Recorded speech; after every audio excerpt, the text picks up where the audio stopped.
This episode of A Hero's Journey podcast is brought to you by S&P Inc. right here in Las Vegas.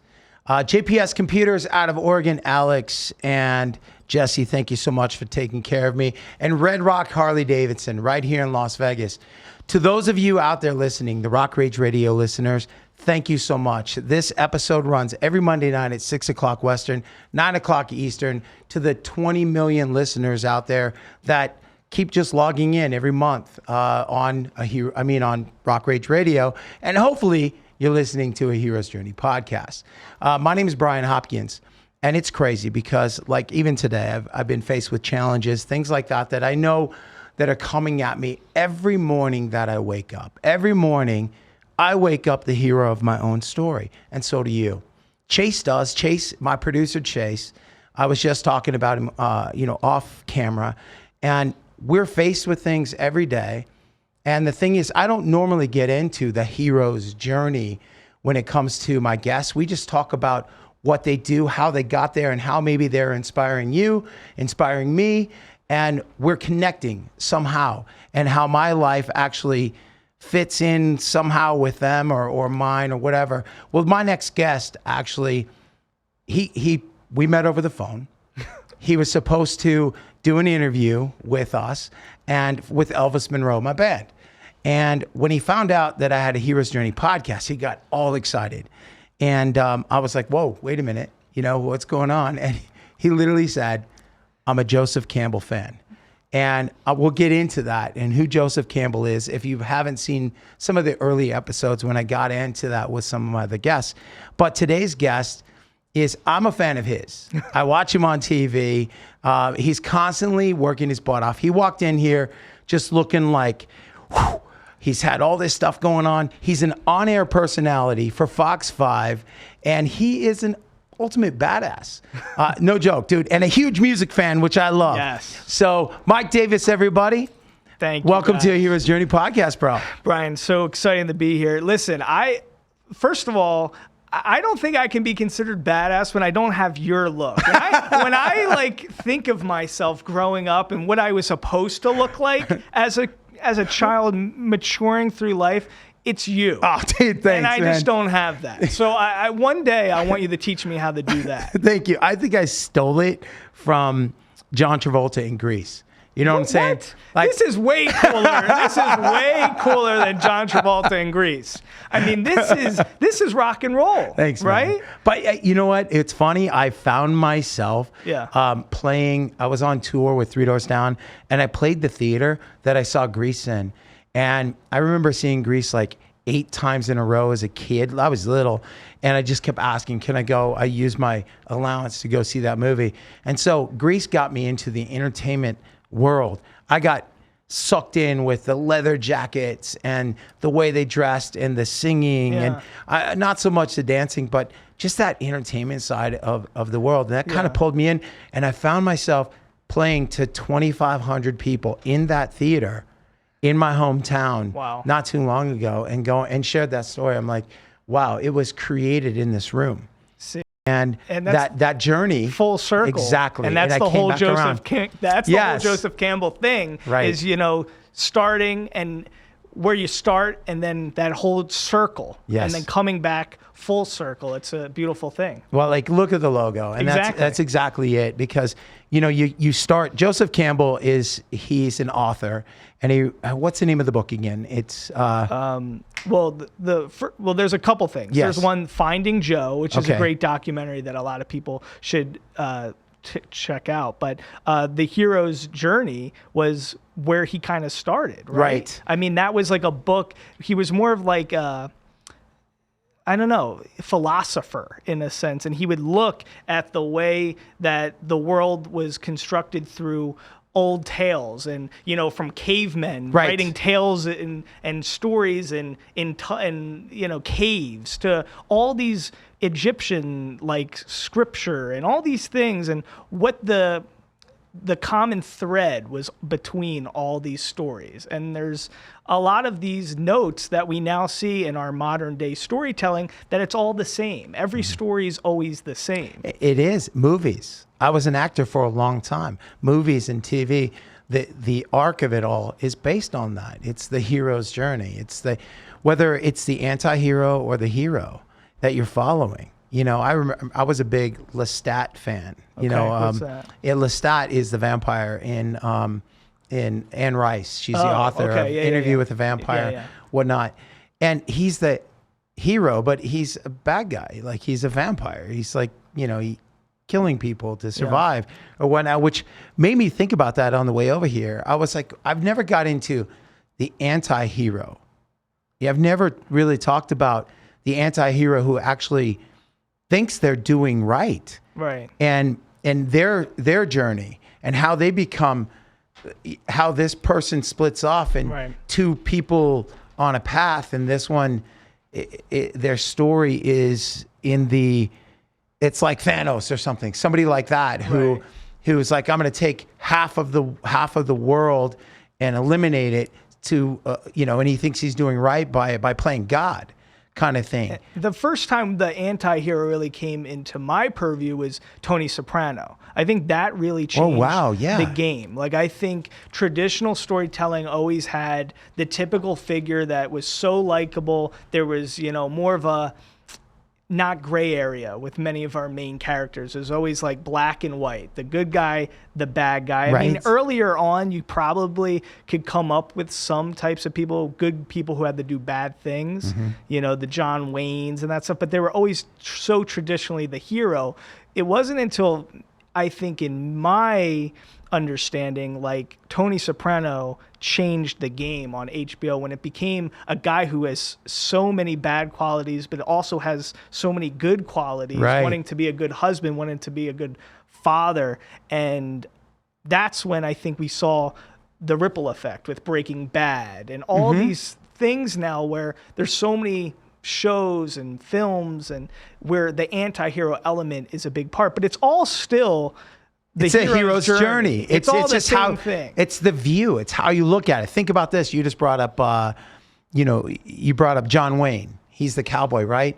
Well, who are the bad guys in those movies all the time? The Indians. Right. And I'm Native American Indian. And it wasn't until the Dances with Wolves that you saw the other side or the anti-hero is now you're getting their story. And now it's the cavalry that are the bad guys. And you're cheering for, you know what I'm saying? It's all perspective. Exactly. It's how we look at it. But our journeys as humans, like, I'm a musician. You're an on-air personality. Now, you walked into that interview saying, or on the phone to me, you said, I used to work for Howard Stern. Dude, that guy is like, that's crazy. That guy is a legend. I mean, the movie about him, and then the way he does things, he does it his own way. Yeah. And some people think he's the bad guy or the anti, because he just does whatever he wants. And other people praise him and love him.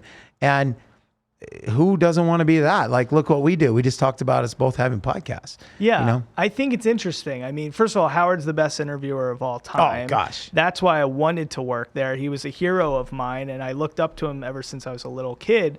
And, the truth is, I would love to be a rock star like you, but in fourth grade, I really knew I wanted to be a talk show host. And it was, I was thinking, do I want to be Allen Iverson as this, Jewish guy who, I had pretty good handles, but I'm like, I'm not going to be So you played basketball? I played everything. Okay. So, but, it's almost like one day I'm dressing up like Allen Iverson every day. And then the next day I was like, no, I want to be David Letterman. I want to be Howard Stern. I want to be a talk show host. So, those types of things were very impressionable upon me as a young kid. And when I got to work for Howard and kind of make that dream come true, that was such a special moment for me. So back this up though. Where did you went from being a basketball player, right, or an athlete? Not fixate on basketball. No. I'm saying not sport. Basketball. I'm just saying sports, or just a kid with a dream. A kid with a dream. So how did you put it into place? Like, you wanted to be John Travolta since you were a little kid. Exactly. Okay, but me, maybe, like, I've never even seen Grease, so I can't. What?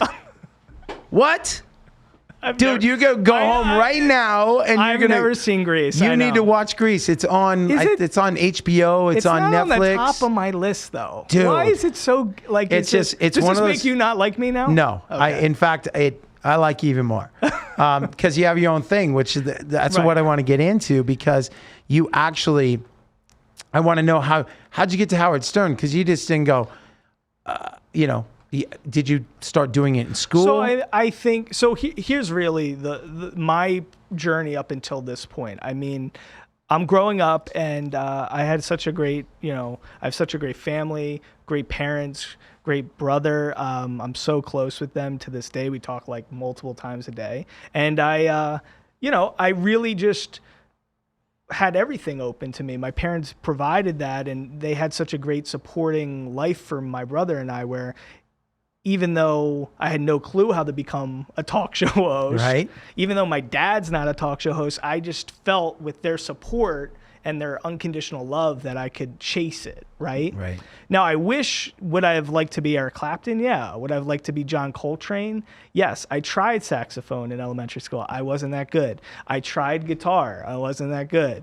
I mean, it just didn't. It spoke to me in my heart and my soul. Yeah, you know that's how the much one I thing. love You music. love music, bro. But it just, there's a flow. There's something that's more out there in the world, and energy that just, when you're doing something and you're in that flow state, it just feels right. And I wish that was the thing for me with playing guitar, but it just was never the case, Okay. So I think I knew that, and I was self-aware. And in fourth grade, it's a funny Fourth story. grade. Okay. Fourth grade, I remember the day. Okay. Fourth grade, I'm 31. I'm born in 92. Wow. So fourth grade was 2001. I remember 9/11. Obviously, was a seminal moment, and I remember that day in fourth grade. But also in that year, I gave my first presentation, school presentation. I had to give a presentation on the silverback gorilla. Oh, wow. So naturally, I do all this research, and I do this presentation in front of the class, and I was a little off color with some jokes about some of the gender roles of a female silverback gorilla and a male silverback gorilla. Like, I was just riffing. Right. Just like naturally riffing. And I was cracking the class up, and the teacher actually called my parents and said, your son was super disrespectful in class today. Wow. And you didn't mean to be. You're in the fourth grade. I was just making people laugh and having a great time. But I could tell I like performing. I like being in front of people. And my parents, God bless them, they literally were they saw something awaken within me. Right. They didn't want to say, oh, your teacher, Mrs. Martin, called us to say, that was her name, Mrs. Martin. I remember all my teachers. They were so involved with me and so careful and prideful with me that they saw a spark in me, and their first instinct as great parents wasn't to smash it and be like, you got in trouble, what you're doing is not cool. No, they saw something was brewing inside of me, and then from there that kind of just sparked kind of this road where I've been on. So fourth grade, then I end up becoming the funniest guy in school, and class clown, but a little bit more nuanced than just class clown. Okay. I didn't love making fun of people as much. I got made fun of a little bit in kindergarten, so I was delicate with stuff. I loved substitute teachers. Substitute teachers are the greatest invention of all time. The Oreo and substitute teachers are the greatest thing, because that's just fair game. Right. I mean, So I was the worst, and I would get detentions, and my parents would be like, there's no way that our son was being disrespectful, being funny. And I was like, nah, it kind of was, but Wow. But I was funny. So in high school, it just developed more, and by high school, I started doing stand-up. That's what I was getting to. I saw you were on a stand-up show. I was trying to get to it. Yes. Yeah, you were texting me you were out of town. Yes, Yeah. I was. You were at a wedding. Yeah, and I really wanted to be at your show so bad. Yeah. And it just popped up. There you are. Oh, you're doing a story on Fox, and I'm one of the acts on the show. I was like, so I got back into it. So I started in high school. You would start with open mics. My parents would take me. You're underage, so you got to come in with a wristband and all that kind of stuff because you can't buy drinks. And so my parents would take me, and I'd go do sets, and I was okay. Like, I never wanted to be a stand-up, and I never thought, I'm going to be Chris Rock. I'm not going to be Dave Chappelle level. My favorite was a guy named Gary Shandling was my favorite stand-up. And I just knew I'm going to use this more as a vehicle to hone my chops and get better at performing and entertaining and writing, and apply that to one day hopefully being a talk show host. Because Letterman was like that. Letterman hosted at the Comedy Store for years. Right. But Letterman was my big... he was my John Travolta from Grease, because he was a morning show host. He was a weatherman in Indianapolis. He was a stand-up. So he did all these things, and I was kind of mimicking a lot of my journey to his. Wow. And that's the thing. You don't know him. No. You've never met him. But I talk about that all the time, how we get mentored by people we don't know, but we follow their journeys so closely sometimes. Now we have social media we can follow, but as kids, you're reading magazines, you're watching news, TV, whatever, and you look up to them. You attach yourselves to people that, like I said, it was John Travolta in Grease. For me, that sparked something. Then it expanded. I discovered Elvis, and you know what I'm saying? Like, I discovered my own path, and I didn't follow anyone else's. But you can get a mentor, because going into now, you found your calling. You know what it is, and how do you step into like stand-up comedy? Like, you went from that to what? How'd you get to Howard Stern? So stand-up I started doing, and I was decent. I was cute. I was a little kid. I'm like 17 years old, 18 years old. So when you go on stage and everybody else in the lineup is, more jaded from the career, they're not Sebastian Maniscalco. You know, they're like people who are trying to be that, or they just do it to do it. Right. So when you have a very impressionable young guy who's so excited and just filled with energy to be on stage, I think that rubs off on people, and it's like, even like, I'm sure there's some musicians out there, they may not have the greatest voice or something, but their energy just, they ingratiate themselves to an audience, and it makes everything sound better. Exactly. So I think my jokes sounded better than they probably were, and my material landed better because of my age. And I started getting enough traction with that, and I kept going through college with it.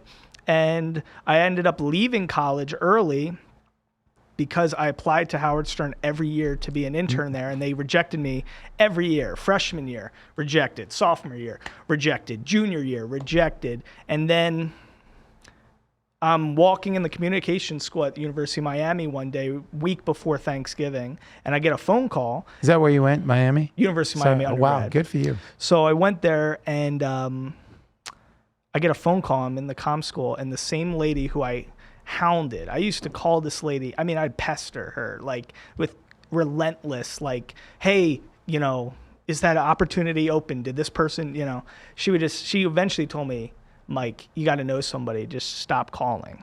And I kind of did everything in my power possible. It's another one of those things, those moments in the hero's journey where it's like you put out all your effort, you try everything humanly possible, and you get to a point where you're at peace because I did literally everything. I did it all. I laid it on the line. And I really did. And there's not a lot of things that young kids are energized to do. How many college students care about anything? I know besides adults girls, that don't do that. Drinking. Exactly. Yeah. So for me, I think the fact that I was so awakened and so passionate about something, I was just proud of myself that I did everything I could, but I was still bummed. And I get a phone call that somebody dropped out and they needed somebody to move to New York within a week.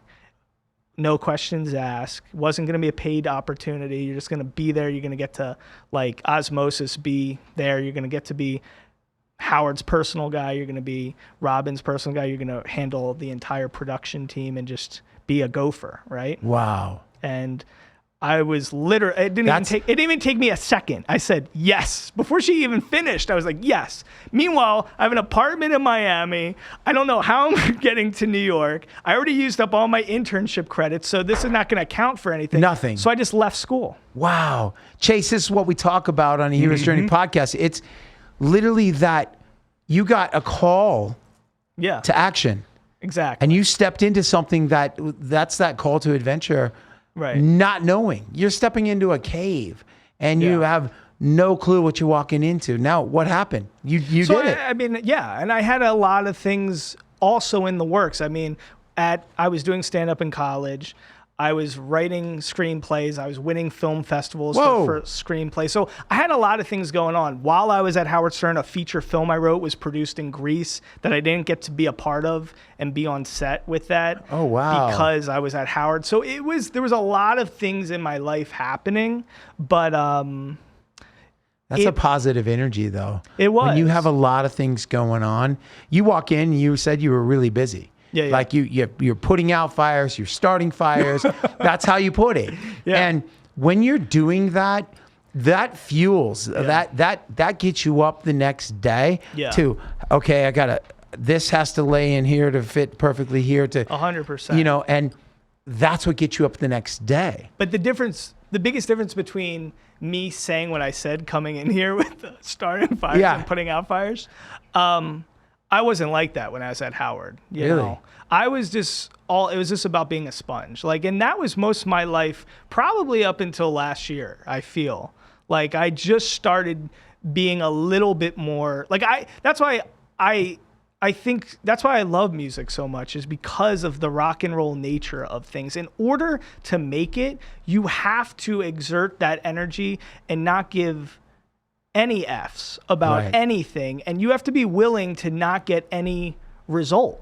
You know, like you have to do it just because you love it. You can't not do it, right? Are you listening to this, Chase? Yes, I tell him that all the time. And that's why rock and roll and music, jazz is like that for me too. These guys were not, I mean, Coltrane, Miles, the pay that they got for their level of expertise it's awful. Yeah, it's you know, but the thing is, it's like about loving something so much where there's no choice. Yeah. And that was me. Like this. I love that, dude. You know, and that's the thing. I tried so hard to not make it my choice. And that's the other thing that happens in the Heroes. Like, my dad's a doctor, right? I love my dad.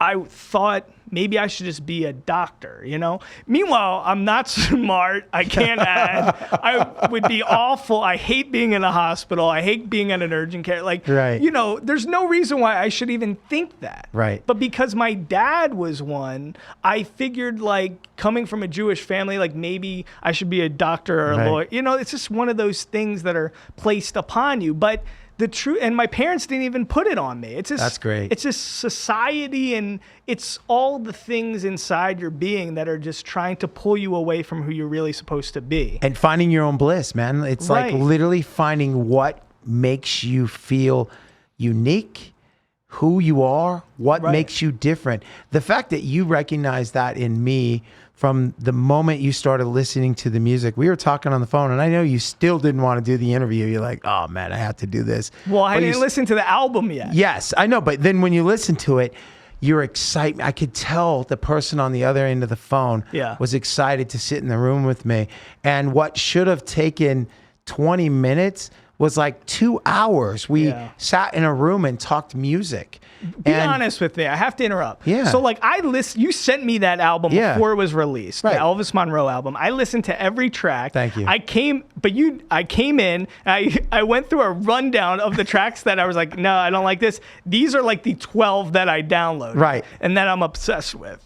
Thank you. How many, like, is that an expectation that you have from many journalists and stuff when you're doing an interview? Do you expect them to have that knowledge and that groundwork done, or did that really surprise you? I was shocked, to be honest with you. I was absolutely shocked because most of them, I sent you 22 songs. It was a long album. You listened to the whole record and then gave me the rundown. why you like these 12, right? Yeah. And then I get a couple of messages from you on the songs that you didn't list on those 12 that you're like, I'm really digging this one now. And I'm like, that's amazing. But see, that was our connection, because most people would only listen to the 2 songs that send me a song. No, what's I came the single? in, I was like, can we play Angel and Coming Around? And, I was like, and maybe we can requests. get to exactly. And we were all about those weren't even singles that that we were that right now, like we were just on Heidi and Frank in LA on the KLOS 95.5 KLOS 2 weeks ago, not even 2 weeks ago now, and it went so well. They played 2 songs on the air, and now I'm going to Hollywood to do a show at the Mint on May 12th, and just to meet them, their excitement on the songs and everything was just so like this, our connection. I'm like, I got to meet those guys. Let's go. And so they wanted to see us play, so we're going out there. Yeah. And what's great is your enthusiasm about the album. Chase came to the show, and I had asked you if you would, if you could introduce us and be the host that night, and you were stuck in Disneyland. I know. But I watched those clips of you out there with the Mickey ears, and talking about Disneyland and what was going on and the anniversary and all that stuff. Man, I wish I could have done both. But it meant a lot. It meant a lot that you said, yes, hold that spot for me. I'd really, love to do it. I'd be honored. But dude, you put in the work, and it was so cool. Yeah. So thank you. Well, but of course. So now you at Howard Stern. How many years were you there? I was there for like a year. Okay. And I mean, they wanted to keep me and stuff. But here's about that time at Howard. This is what's special. It's like, I think a lot of times we build things up. I build so many things up in my life in a negative way, right? I will build up a first date. Before I get to the date, I'm like, this is the girl I'm going to marry. Like, this girl, she is perfect. She's fine. She's smart. Like, I build stuff up before I'm even there, right? Then, after the first date, I'm like, oh my God. I'm calling my friends. I'm like, dude, this is it. I'm like, Hank, my brother. I'm like, Hank, this is it. Go to the, Joseph A. Bank tomorrow. Let's get the groomsman, the best man outfit. Like, that's how I am. I build stuff up. Right. And I don't want to lose that as I go through life, because it keeps me enthusiastic and excited. But I have to be honest, you get let down a lot. Yeah. You really do. And I think what was so special about the Howard thing is, listen, it was tough. This was when his show started at 6. I would get there early. I mean, and I'd have to, there was a lot of work. 6 a.m.? Yeah. Wow. He used to start at 6. Now he starts later. But I would get there, and I mean, listen, it was hard work. Wow. I was living on my best friend's brother's roommate's couch for $100 a week on the Upper East Side. Grinding. I'm not making any money from Howard. My parents are helping me out. I'm doing all this work, and I still loved it. I saw the behind-the-scenes magic. It's one thing to go see David Blaine, who's amazing. I can't recommend this dude high enough. Or Shin Lim's amazing too. You go see David Blaine and you're like, wow, like the magic trick is so cool to be the audience and see this magic trick. But then what about if you actually knew the trick? Right. What if you actually could pull the curtains down and be a part of his inner circle and know how he's doing that shit? Right. Wow. Would you still be impressed? Yeah. That's the question. And for me, the curtains coming down at Howard, I was even more impressed. Hey, I was going to say, I would be more impressed because, in my opinion, the work that goes into it, it's easy for me to sit here and play. You said, hey, play this. Could you play this song? Right. What you don't know is the years that have went into this before I even met Ben, and the years that he had. Yeah, that it took for us to get to be able to write these songs. It's true. To do this and just take 3-4 minutes and play them and put a smile on your face. You were so intent that it was making me nervous. I don't get nervous. I don't. It's what I prepare for. I tell this to Chase all the time. When you put in the work, it pays off. So to see the behind the scenes of the things and the tricks, I would be even more impressed, because if one thing goes wrong, it's the trick fails. And I love that about here in Las Vegas, when you see those people flying through the air and all the things and all the work to make it look so effortless. It's true. It takes a lot of work. Yeah. And what you're saying to me, you laid on a couch. You were living on a couch for a year. Did you have time to go have another job to make any money? Or was it just mom and dad were helping you out for that year? Mom and dad were helping me out. Wow, that is solid. I was still in school. And I mean, I really just wanted to make 100% certain, like, I was just going to take in this whole time, and really figure out the best parts of this place, the things that I would do differently, all those different things I wanted to just, but you don't have that. I don't know. It was still a big dream to think of. But that's what's so amazing about the John Travolta thing. You see him and you think that. I think Howard or Did you Letterman, see yourself in his seat? I did, but that's the thing is there's no reason why we should feel that way. Right. Why at our age, at that young age, it's impressionable, but that's the thing, that dichotomy that we always think about between confidence and zero confidence, and having the ultimate faith and trust that it's going to work out, and having the complete opposite, that it's all going to fall down and crumble. Like, there's no reason why I was that young and that stupid to think that I could actually even make anything happen with this, but you just want it so bad. Is that how you are with music? It is. And the thing is, I never want it to go away. And they say that that goes away with youth. Right. And it's like, no, I wake up. I just had this conversation. I wake up every day bleeding this. I love it. It's who I am. You take it away from me and it'd be like taking away air. Right. It's what I love to do. I had the chance to get to share this with Chase and the crew here at Sticky Paws. They see me in this chair, but they've never seen me on stage. Did you enjoy the show? It was so good. Your love for music and everything, you could see it and you could hear it in how you sound on stage and how you perform, man. Thank you. And that meant a lot, because I went and watched Chase do, he had a performance at UNLV. Yeah. And when I found the place, I walked in and he was up there singing opera, and I was like, it made me teary-eyed. Yeah. Because I know the work that he put into it. I know that, there weren't a lot of people there. It was like 30 people, right? But the thing was, they were all paying attention. Yeah. And he was owning the stage like there was 3,000 people in the room. And that's because he loves it. And that's you doing this and figuring it out because you love it. And the same with me.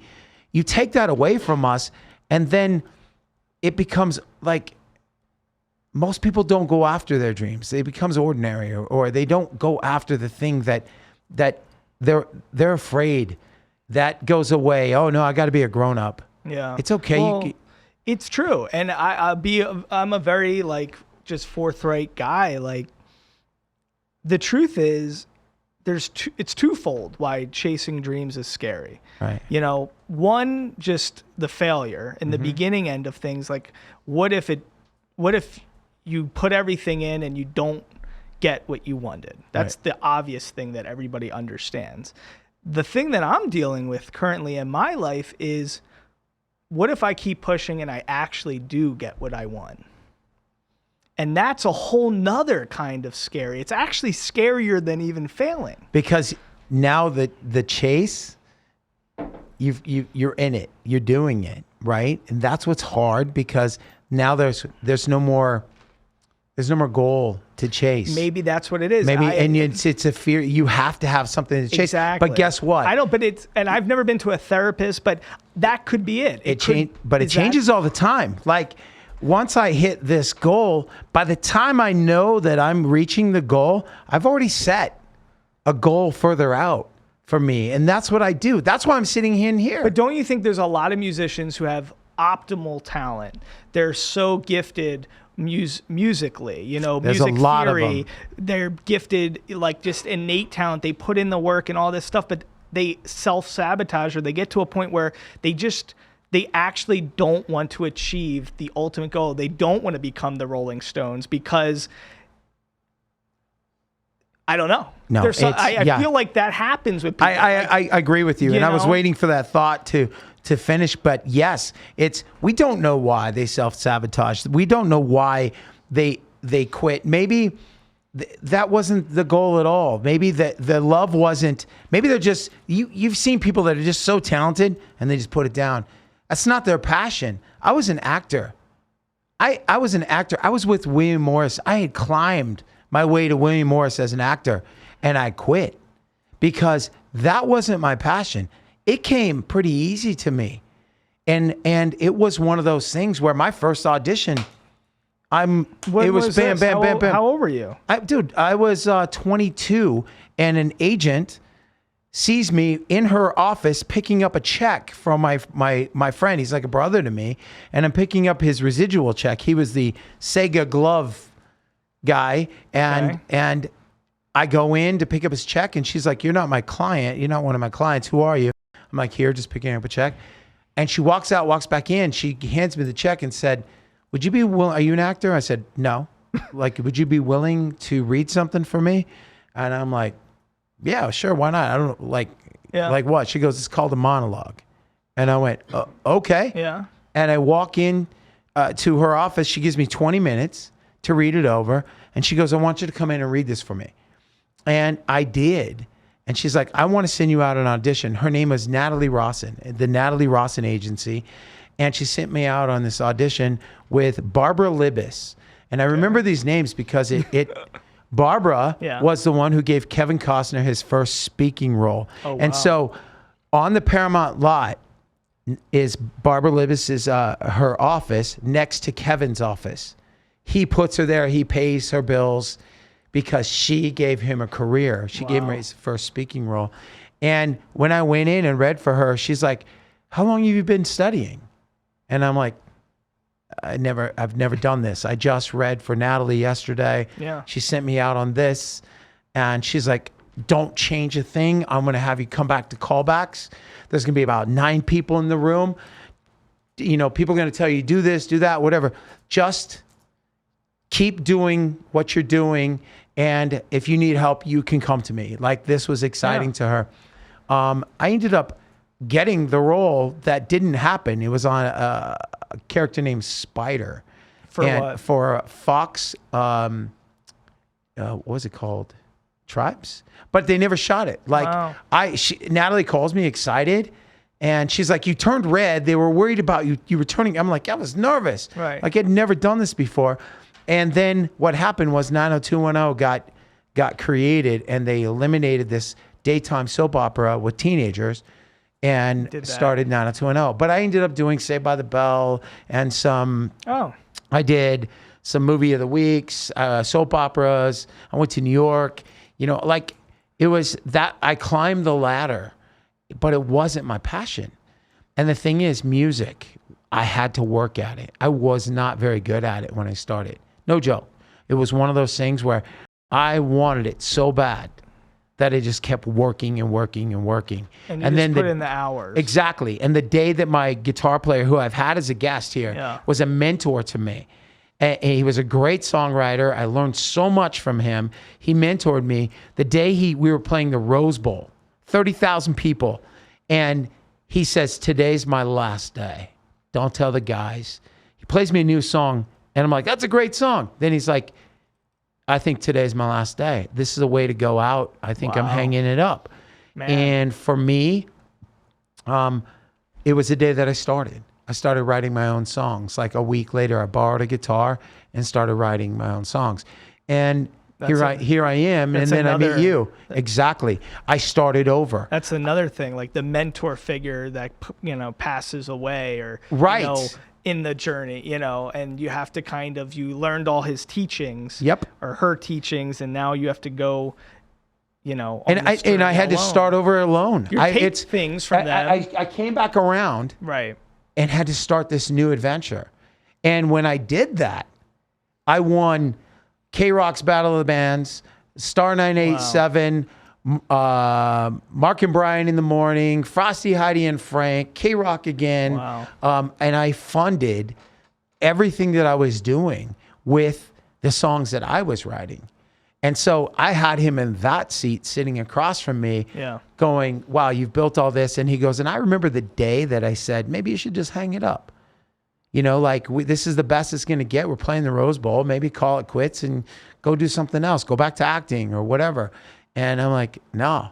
Like you wanted more. I want more, and I see myself on such a higher level. And you have to be, I mean, it sounds silly, but you have to be delusional. You do. You know, I'm sorry, man, but you do. You have to be delusional. And it's a good delusional, Yeah. you know, and that's how things are. You have to be a little delusional. You have to have a little too much faith, you know, and I think if there is no plan B, I think it makes it so much easier. Like during the pandemic, I got a job, right? Selling Harleys at Red Rock Harley Davidson. Oh, okay. And one day, one of the guys who was a salesman with me, a fit specialist, you know, that's what they do, is helping people, not selling them something. Yeah. But he takes me to lunch, and he looked at me and said, man, you're really good at this. And I'm like, yeah, like I can, you know, it's fun helping people. I'm talking people out of buying bikes.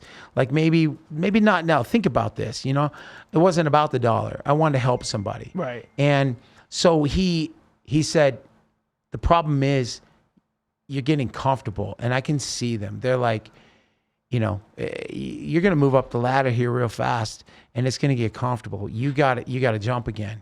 You got to get back to being uncomfortable. Wow. And that's your true self. You need to do that. It's true. So for me, that's what I did. And I went right back in head first into music again. And here you are. And then John offers me an opportunity. Yeah. And I knew what I wanted to sit down and talk to people about. I knew Yeah. that, you know, a friend of mine told me about Joseph Campbell, and I dove into all these videos, and because I said, Hero's Journey podcast, that's what it has to be. And he goes, you know, there's a book, and there's books, and there's videos and documentaries. And he starts sending me stuff. And I'm like, no, like, that's just how I live my life. Yeah. I wake up the hero of my own story. And I know that. I'm the lead in my own movie. And so are you. And but everybody is. So is everybody. That's the beauty of it. Right. Exactly. That is the beauty. And I think the more that we feel that, the more that listen, I'm a control freak. I think a lot of creative people are control freaks. Oh, yeah. I'm sure you are. Yeah, I am. But, you know, we can't control everything. There is a give and take with the universe. Mm-hmm.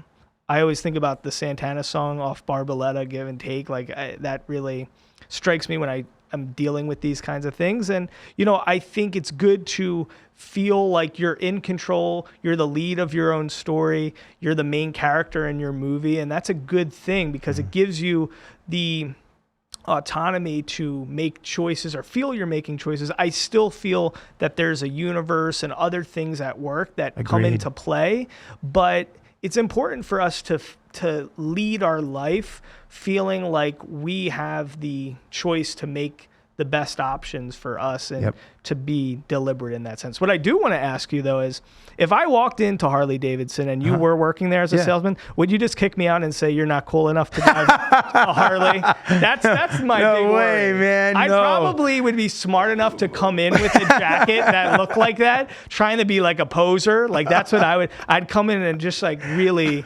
You know, no, man, you got it. Could I or no? You know, you could totally ride a Harley. Do they want me a part of the club? They totally do. Maybe they want me on a no, like bro. What are those? A Suzuki or? I'm telling you, two wheels is like the coolest thing that I've ever done. I just shared a story that it was a bucket listing. Ben Carey, my bandmate, a guy named Jared Berry, and Randy Couture bought me my first Harley. Randy Couture, like Randy Couture, UFC? Randy he's Couture? like one of my best friends. Wow. I love him. So they got me a Harley, and it wasn't a part of my bucket list. But to this day, I thank them because they gave me something that I didn't know I wanted. And I see Vegas and other areas. I go to other places and want to ride. So I've been to Hawaii and Alaska and all this, and on a Harley. You don't get scared. You don't get scared that what if I get hit, I'm going to die. No, that's kind of a little bit of the rush of it all. But see, that's the difference between being rock and roll. Like, ladies and gentlemen, that's it. That's the take-home message.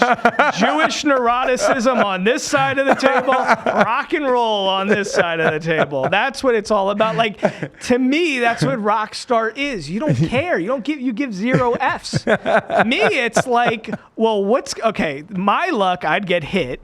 Then I'm gonna not die. I'd probably have like one ear and maybe an arm left, and I'd have to actually function in society with this.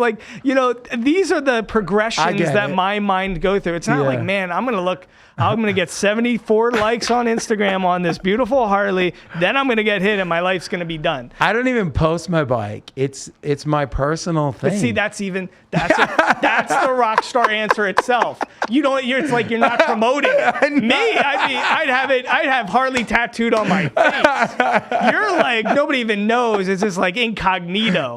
That's rock and roll. Everyone thought I rode a Harley, and it wasn't until 3.5 years ago I started riding. But to be honest with you, I took the riding course. And I'm a better driver in a car because I took the riding course. And it's important to know everything about it and to be safe. To be safe. And when my girl's on the back, I'm even safer than I am by myself. Putting a girl on the back of a Harley. Another thing that would help me out. Chase wants to ride a Harley because of that too. Right. I added 2 more cameras to this show just so he couldn't be swiping right or left during the show. I kept him really busy. I'm just going to tell you, Chase, if you and me rode on a Harley together, not a single person on Hinge is going to like that picture. We should not do that. I'm gonna be honest, we'd probably get more likes on that. Maybe. So here's what I want to know from you, though. Sure. Seriously. So when you stop with the acting, you start really pouring yourself into music, right? Developing your look, right? I've always had this. I've been the same. But I'm saying the black nail polish, you got like 27 rings on, like. This is always you. It's always been me. Like when you came to pick up that check for your friend, this is how you look. Like I'm wearing I got booked on Saved by the Bell in the same jacket in Levi's and I think a white or black t-shirt dude, I've been the same. But see, this is like more punk, John. This is not John Travolta in Grease. I don't even care. This is Brian Hopkins. That's why. But, okay. What I'm saying is I developed. When you start that look, you don't have the inner confidence to be like, this is Brian Hopkins. You know what? I'm a freshman in high school, and I remember going, I need my own identity, right? Yeah. And so I discovered like a gel, and I started putting it in my hair gel. I started wearing that in my hair.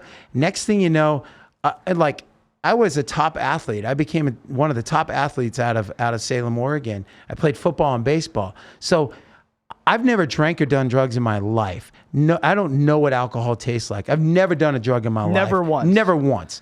And wait, let me just make sure I heard you right. Never once. Never tasted did one drug. Alcohol, done a drug, smoked weed. Nothing. You never drank a beer? Nothing. Not a taste of a beer. I don't know what beer tastes like. I don't know. I know what alcohol smells like. That's it. And the thing is, in the 9th grade, in the 8th grade, I made that decision that's what I wanted to do because I had a dream to be a pro baseball player. And a pro baseball player is going to do these things. I'm also Native American Indian. So I am, in my family, alcoholism is a battle on both sides. Both sides, parents' side, mom's side, right? So my parents are great. But they were young, and they had a battle with it when they were young. But they raised 4 kids, did a great job. We had nothing but love in our house. Right. But it was a battle, and it was something that I saw that I didn't want to have my future life and wife or kids or anyone to ever have to deal with. And 2, I wanted to be better than that guy sitting across from me, or the guy across town, or the guy across the country, thinking that he was going to be better than me and outwork me. So I needed another edge. I wasn't going to the parties or the high school parties, nothing. So I had that, and it stayed with me. That's incredible. But that's just who I am. It's not even, Ben is the exact same way. Really? He grew up in Australia. Ben Carey never had a drug never or a drop of alcohol. It's amazing to find somebody who halfway around the world and be my bandmate, and after 3 weeks of hanging out, go, what, you just want Diet Coke? Every time I went to the bar to ask him, I'm buying drinks for people. I don't care if people drink. Right. I don't care what they do. And I'm buying drinks, and he's like, Diet Coke. And I'm like, wait a minute, do you drink? He's never have. What, drugs? What? He's like, never touched them. Never, nothing. Wow. I'm like, me too. He played pro basketball. So he had the same mentality. Small town. I got to get out of here. This is what I'm going to do. I was the same way. And it stuck with me. So in high school, I had the edge in that I'm 6'3". I'm one of the top athletes out of the area. No one's going to peer pressure me into doing anything that I wanted to do. I worked at a dance club on the weekends. When it came to girls, it was not a big deal. Like I knew girls from all of the schools around town. I went to 3 proms, and they weren't even mine. I never went to my own high school prom. I went to other proms. This is rock star. I sat in the back of the classroom because I was good at sports, but also I didn't have an attitude. On game day, the teachers would allow me to sit in the back of the room and listen to my headphones during class. Wow. On game days. That's football because how good and baseball. You were. Yes. It was the teachers focus. Were invested in the game. They're like, screw the Odyssey. Let's make sure Bryan understands, the importance of the trenches in this football game we got. Exactly. What were you listening to? Dude, I can't even remember. Like I'm into everything. And I love bands like Tears for Fears, Depeche Mode, U2. Yeah. I was into those Euro bands. I was never into the rock bands, really. My mom was 50s stuff. But here's the thing. This interview was about you, not about me. I can't help myself. You can't, but that's what I love about you. And you need to finish what's going on. And I need to invite you back to have any guest that you want. If you have a guest that you want on a Hero's Journey podcast with me to sit and interview one day, you just call me up and say, hey, Bryan, this would be great. Let's do a Hero's Journey podcast together. Be my co-host and sit down with me on that would be great. On 2 or 3 episodes. That. I'm not even kidding, man. Like, your dream is to be a host. Yeah. But you are on air on Fox in Las Vegas. Yeah. I need to know what's the journey from that to coming here, because I knew everybody over at Fox. And then all of a sudden, here's this new guy I have to get a hold of, Mike Davis, to be interviewed. I've done FOX5 like 25 times, and the 26th time is with you. And I'm like, I've seen this guy. Where did he come from? Yeah. So how did you get here? So basically, back to the Stern stuff. So I go to Howard Stern. I recognize that, man, I love this. I want to be kind of like you. I wanted to be flavors of Howard Stern, but I wanted to be my own person. And I had the confidence from seeing how the place functioned and operated. And when you're living on a sofa, you're not getting compensated, and you're just grinding, and you're doing it out of love, you face hard truths, and you can't help all that. The glitz and the glamour fades, and you start really figuring out, is this what I want to do? Do I envision myself being this person, being somebody who could entertain and engage an audience to his level? There's another guy who I grew up loving too, I have to mention, who is a mentor of mine. His name's Angelo Cataldi, and he was the biggest sports talk radio host in Philadelphia growing up. And he was a major, I'd say the trifecta was Letterman, Howard Stern, and Angelo Cataldi. Amazing. And Angelo, lucky enough, I still talk to him to this day, and he was able to guide me with a lot of things. But I just kind of kept working. From Howard, I went to work for the NFL Network behind the scenes still, and I always loved sports, and I kind of thought maybe from Howard, maybe I want to do more sports-oriented things.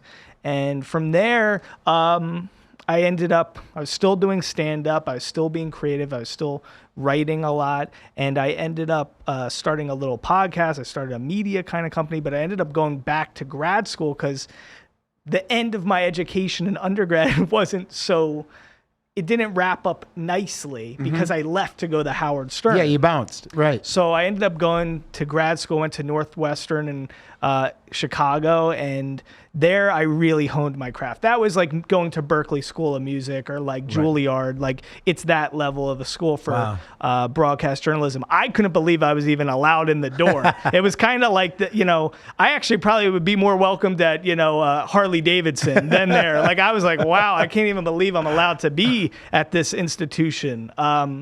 So I just treated that kind of like Howard Stern too. I was so grateful to have work experience, have worked, and now I'm like 23, 24, and I'm like getting this experience with the best educators, the best hands-on experience you can get. And from there, it was a really special time in my life. I had a lot of professors who understood what I was doing, a lot didn't, but I put together a reel, and I really dived in on who I was. Like I didn't shy away from trying to be myself. I leaned into it a lot. I love that. I put together reels that, and if I'm had advice for anybody, to really in your early days maximize your strengths, because it's hard to be a jack of all trades. I think as you get better and better, you want to keep improving your game, right? Like Jordan, as he got older, he wanted to win Defensive Player of the Year. Kobe, these are guys who they kept trying to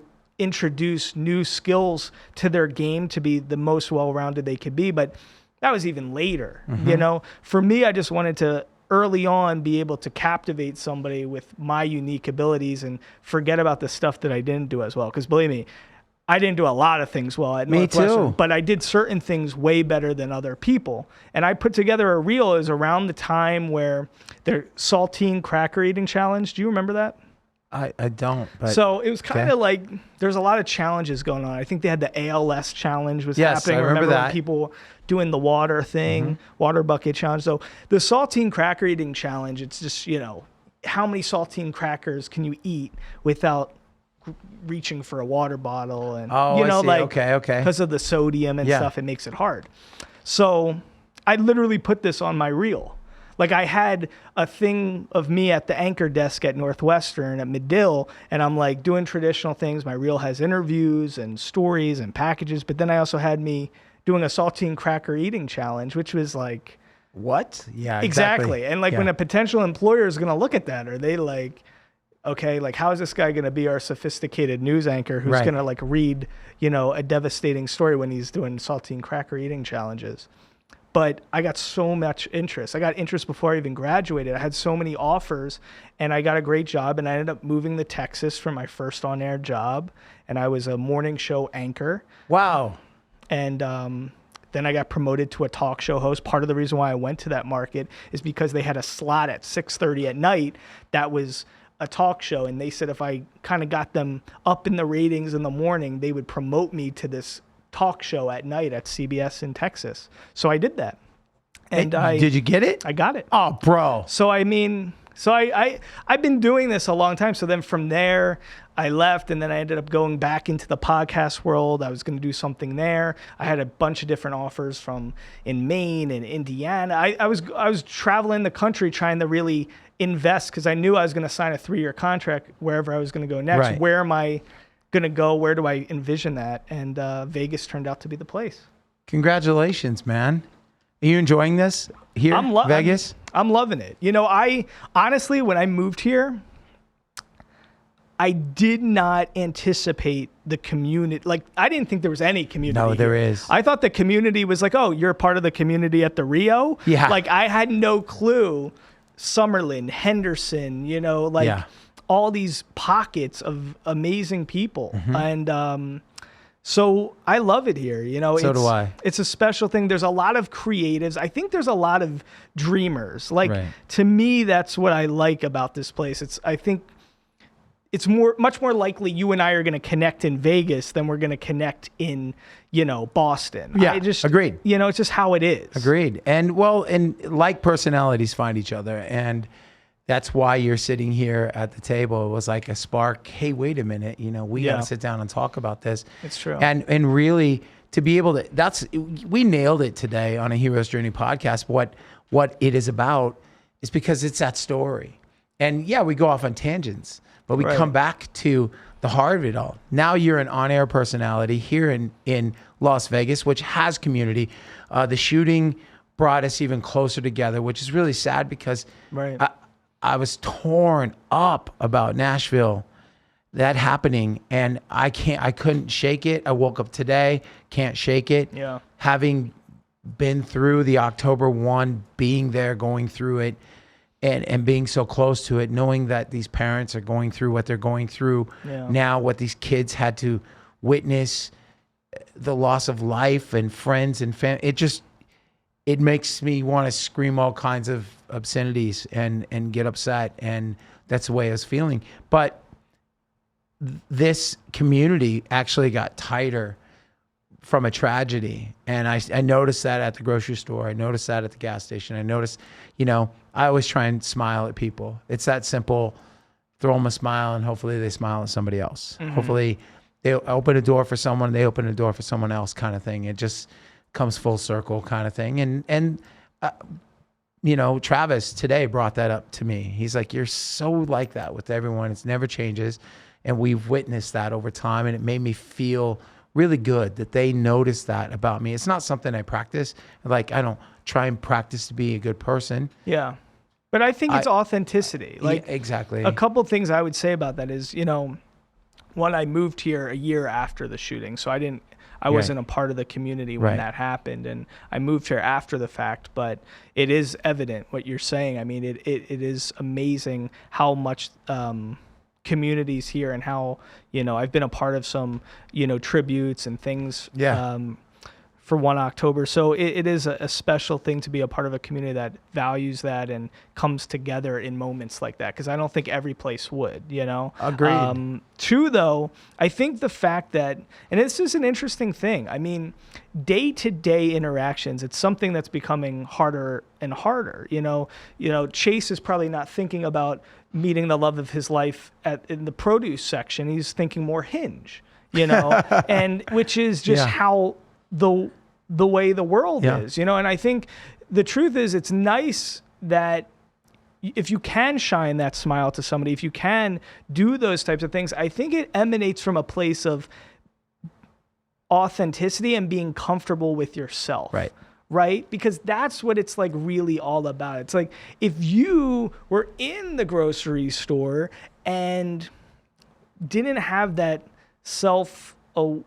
fulfillment, that self-awareness, if you were needy for other people to accept you and to validate who you are on an external and internal level, you wouldn't be mindful to shine a smile at somebody. But because you're so settled, agreed, you're able to do good to others. It's kind of like when you go on a plane and they say, like, put the mask on before you put the mask on for people around you. It's because, like, if you can make sure you're good, then you can make sure other people are good. I absolutely agree with you. And it goes back to, like I said, being comfortable with who you are.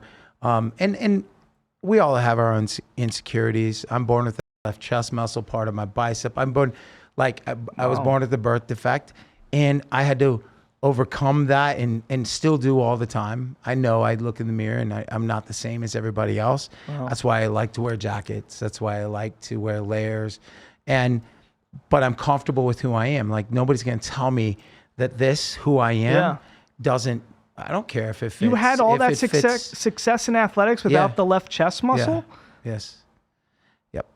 Wow. And so it's one of those things where, for me, being comfortable with who I am, and I'm 6'3", so I know I'm an intimidating kind of figure, and I look the way I look, and I don't want somebody to feel scared or uncomfortable, whatever. But I do that with everyone.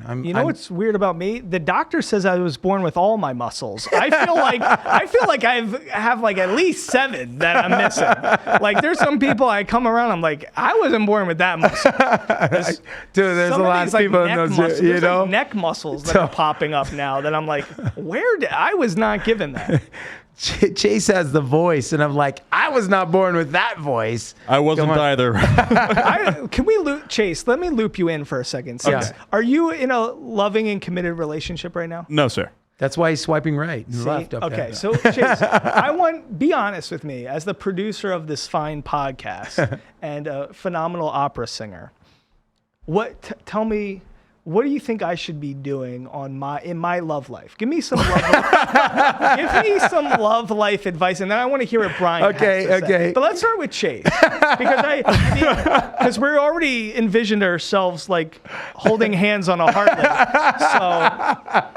I was trying to put that out of my head. Oh. Well, don't do that. Don't ride with with Chase on the back of your bike unless he's your dude. Well, I think Chase, I think you would be hugging. You would be doing this, right? Sure, yeah, I'd be the person on the back, probably. Okay, yeah. All right. I just wasn't sure. I mean, not that I guess I could hug you like that, but I just thought, I think you got it together, man. You're funny. You're confident. Okay. Okay. You're the on-air personality. Come on, these women. Here's the thing, ladies, they see you on TV, but most of the ladies come into town and they leave. Like, we don't have a lot of... See, when I start, and Chase, I'm going to give you another second to I'm buying about that I'm ruminating. I've got it. I'm buying time. So when that stand-up show that I did about a month ago when you were away, a lot of my set, because like, think about this. This is a fascinating thing. Imagine you were writing music in high school and college, and then you kind of got your dream job. So the reason for doing stand-up kind of didn't make sense anymore. Okay. But then you started thinking, you know what? Maybe I should dive back into the stand-up and just kind of work some things out, because I think I have a lot more to offer, right? So for you, it's like writing songs at one period and then putting it away potentially and then coming back. That's what I did with that album. Right. Story So Far is a body of work. Go ahead. So for me, that's what that first set back was for me, because I did 3 shows, Thursday, Friday, Saturday at the Westgate Comedy Cabaret, Westgate, Las Vegas. Great new production they're doing there in their venue where they have Soul of Motown and stuff. So it's a great room.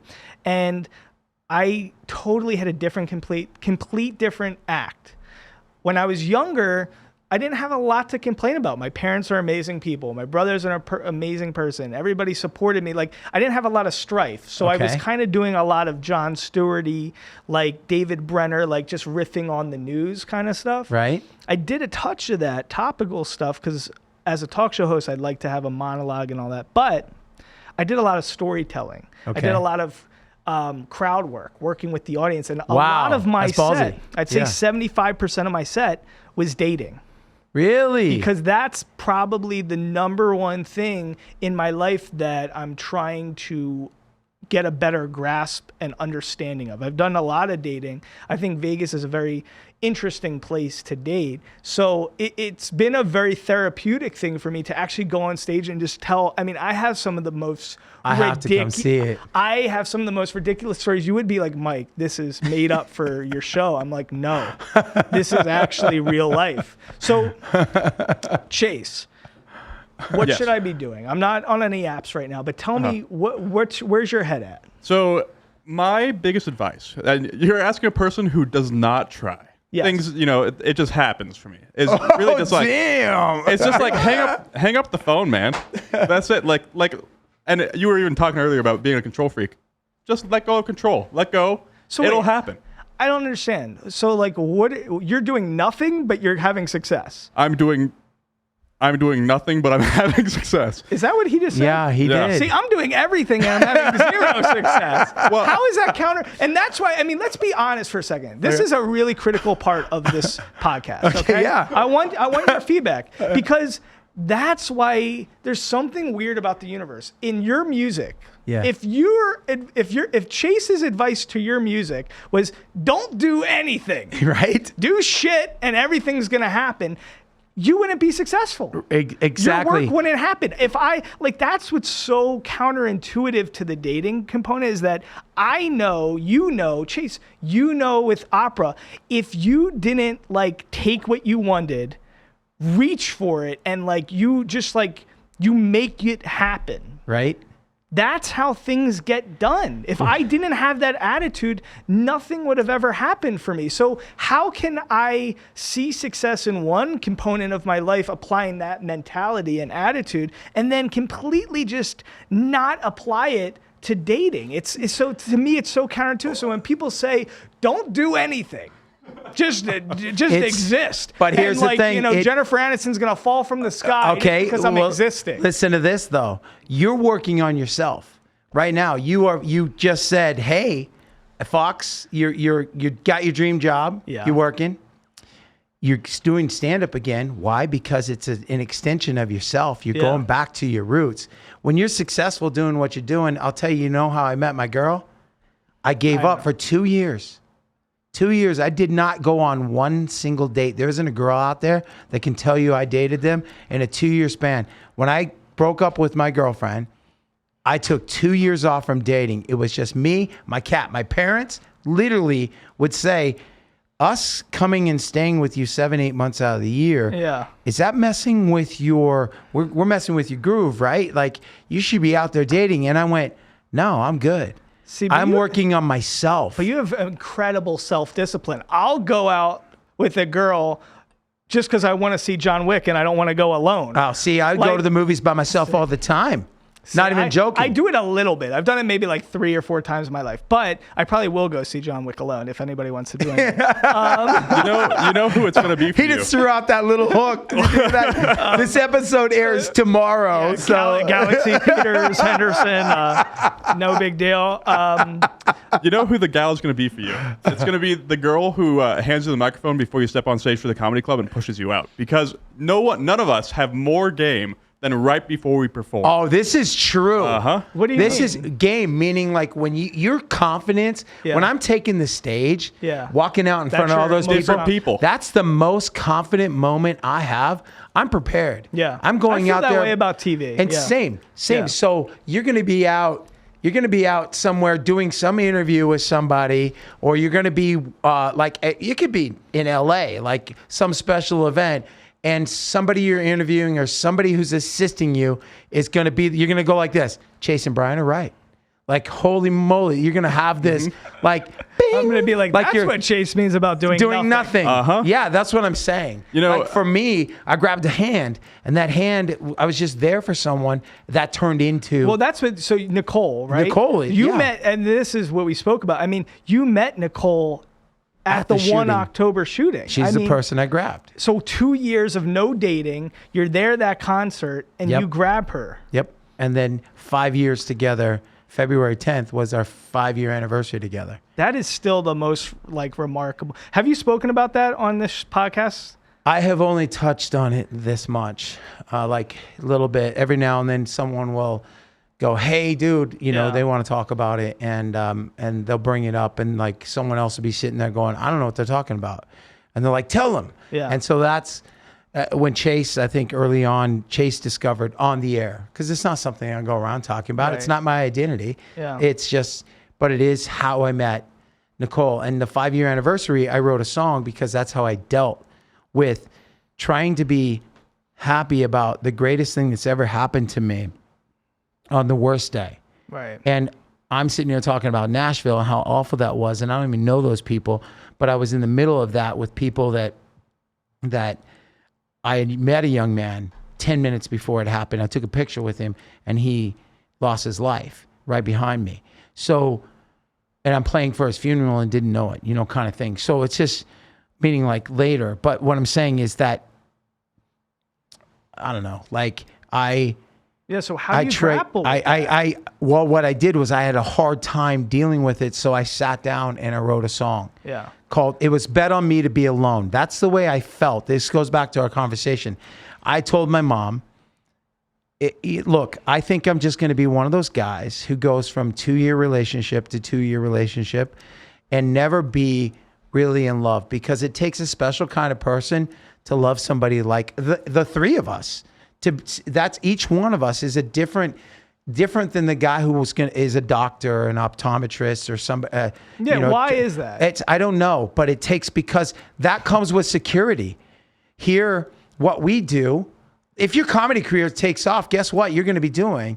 You're going to be like, oh, juggling whether or not I give up my on-air. So here, I Fox. actually disagree. I think the problem is, and I'm upfront about this, I think a lot of times people are scared. What if he never loves me as much as he loves his career, and as much as he loves that journey and that road? See, like, that's like, listen, I mean, if your thing is to have security with an optometrist, that's your thing. But I'm just saying, I think a lot of times that's the problem. The problem is, it's like people want that. They want someone to be their everything, and I get that. But what if there's a lot of sides to you? What if there's a lot of things that what if you want to make the most out of life? You want to, if life is a mandarin orange, right? I mean, Chase, picture this mandarin orange in your hand. Yeah.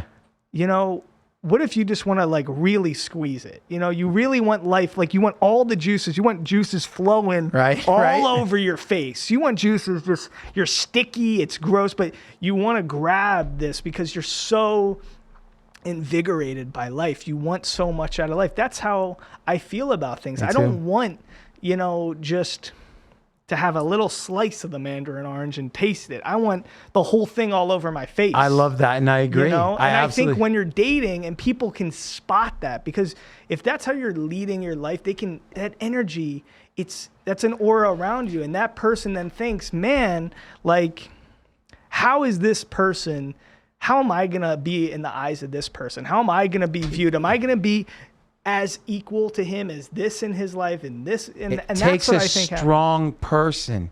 And because 2 days ago, I just said to Nicole, a buddy of mine asked me, who introduced me to Joseph Campbell. And he says to me, music, that's your thing. And I go, it really is. But here's the thing, 5 years, best thing in my life. I'm talking like she's not even there. And I said, I found somebody who I love. I put her first, and I never thought I would ever put anyone before who I am, music, what I do, my creative soul. But the thing is, I know I love somebody who loves me so much that she would not let me give this up for that. But here's the thing. And this is what I deal with. Yeah. I'm not saying, but she could. She could. And that's the thing, is like, here's the thing. Music will never do that to you, because you have already been through everything with music. My career is not going to reject me the way that a woman I love could reject me. It's just the facts. So the problem is like, to insert somebody in front of your career during that. I mean, well, we're getting so deep tonight. That's okay. This is like a very. We're gonna have to come back and do a part 2, but go ahead. But I'm just saying, I guess sometimes I feel like that's a component too. Is like, you put in the work, and it comes full circle to what I was saying about the energy and the drive and the control freak nature you have to apply to music to be successful. When Chase is saying you can't do shit to get your romantic life going, it doesn't add up to me in my mind. But what I guess I'm trying to say to bring it full circle is like, the mathematic equation to have success with music, because you just have to put love, care, and energy and heart and soul into it and devote yourself to it, and it will work out. And the truth is, I mean, maybe, I don't know. When I'm listing all those things, but then I start thinking, maybe if you do give that to a woman, maybe she will. But that's what I'm saying. I've given that energy to her, and that energy has come back, and I'm like, wow, I get this. I put my energy into music and writing and all the things, but there's no guarantee. Just like there's no guarantee that she's going to love me. She wakes up tomorrow, hopefully, and chooses me like I do her. So the same thing here, music, it's the same thing. There's no guarantee that I'm going to get anything if I put in the work. There's guarantee that if I go to school and I do this and I do this, and then I could go get this job, or I could go. There's guarantees there. There's nothing's guaranteed, but there's at least a roadmap. Exactly. There's no roadmap for what you and I do. There's no roadmap for what he does. Yeah. We do it because we love it, and it makes me feel fulfilled and makes me feel like my whole self.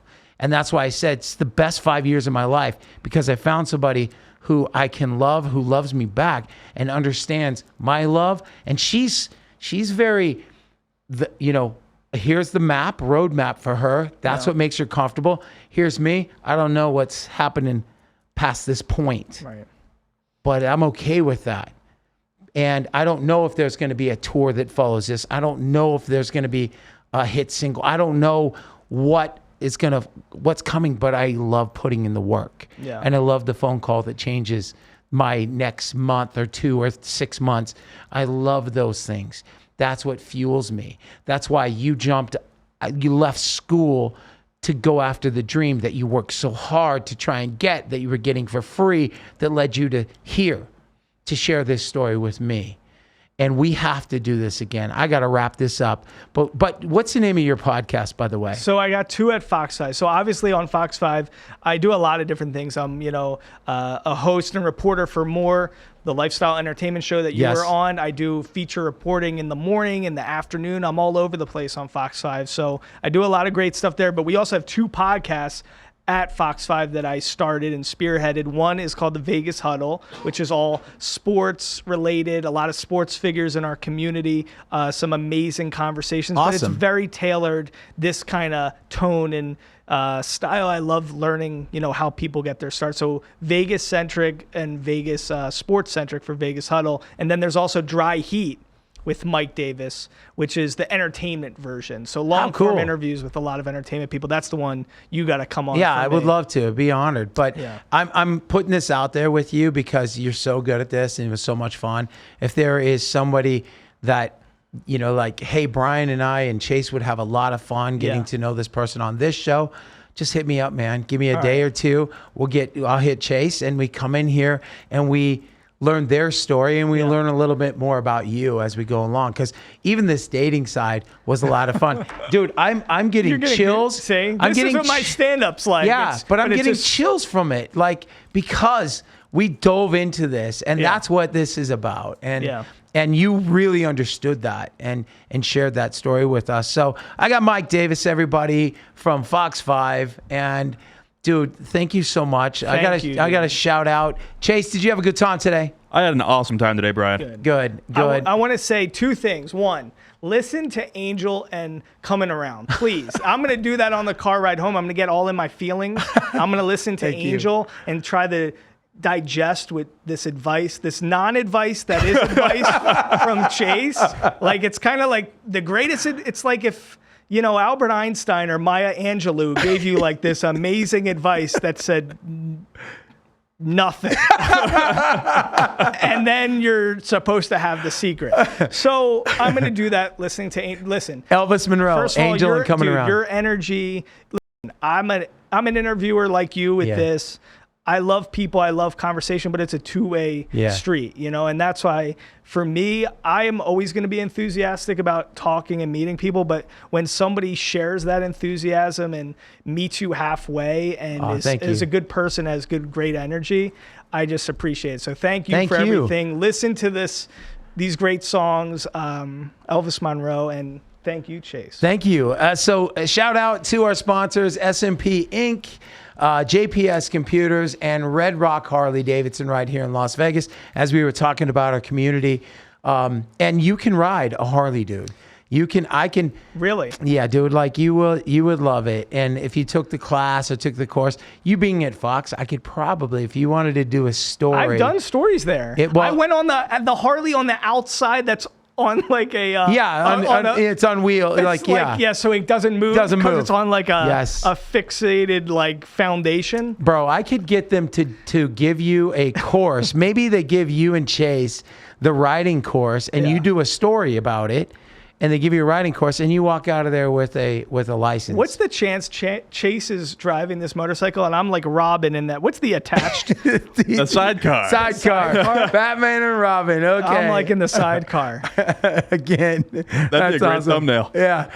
So this is a Hero's Journey podcast. You're listening to Rock Rage Radio. Thank you. As they say, we are everywhere.